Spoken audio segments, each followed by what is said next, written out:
আসসালামু আলাইকুম।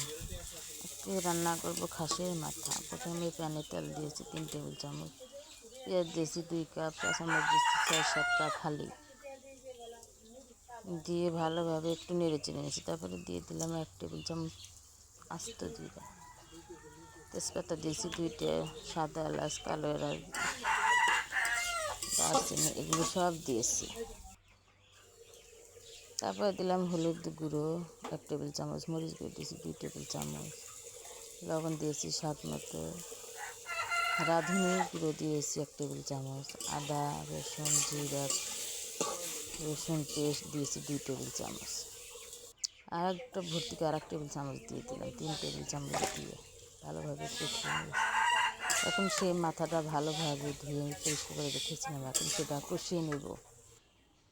আরে মোরগের ডাকাটা কি ভালোভাবে আমি নেড়ে চেড়ে নিয়ে সুন্দর করছি। আমার মা খাসির মাথার চোখও সে খাবে, সে বলে চোখটা বলে সে পছন্দ করে, সেজন্য আমি চোখও কষায় নিচ্ছি, ভালোভাবে কষিয়ে নেব। তখন একদম এত যে স্বাদ হয়েছিল, সুস্বাদু হয়েছিল, সবাই তো চেটে পুটে খেয়েছে, কিন্তু আমার খাসির মাংস পছন্দ না, গন্ধ ছিল না, তবু খাইতে পারি না আমি। অনেকেই বলবেন যে আপনি পান্না দেখান না, এটা না, আমি আসলে খাই না, এটা আমার ভালো লাগে না, সেই কারণে। তারপরে বাচ্চাটা আলু দিয়ে ভালো করে ঢাকনা দিয়ে ঢেকে দিলাম। দেখেন চুলায় রান্না করলে কীরকম ধোঁয়া, খুবই কষ্ট। এরকম আমি ধোঁয়ার ভিতর রান্না বাড়ি ভিডিও বানানো খুবই কষ্টকর। এই যে কত কষ্ট করে ভিডিও বানাচ্ছি। আবার একটু নেড়েচে নিলাম 10 মিনিটের জন্য। এখন সোড়া দিয়েছি, দিয়ে ভালোভাবে কষিয়ে নেব। ওই পাশে আবার একটু মাছও রান্না করতেছি। নদীর টাটকা মাছ নিয়ে এসেছিলাম আর ছেলে আর ভাই, তেলাপিয়া, পুঁটি, রায়ে সুন্দর করে ভেজে আলু পটল ক্যাঞ্জাল দিয়ে টমেটো দিয়ে রান্না করতেছি। এই তরকারিটা আমার কাছে সেই সুস্বাদু হয়েছিল। ওই যে আমি ওটা খাবো না, টমেটো দিয়ে দিলাম শেষে।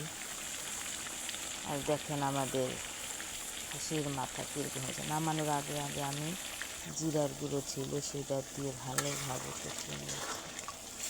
কী যে মজা, দারুণ মজা খেতে।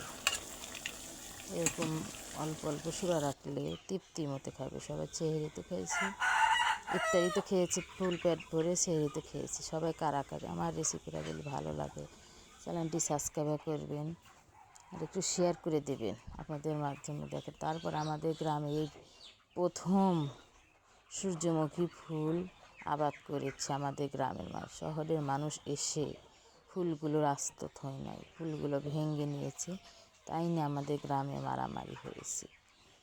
কেন ভাই এরকম কেন করবা?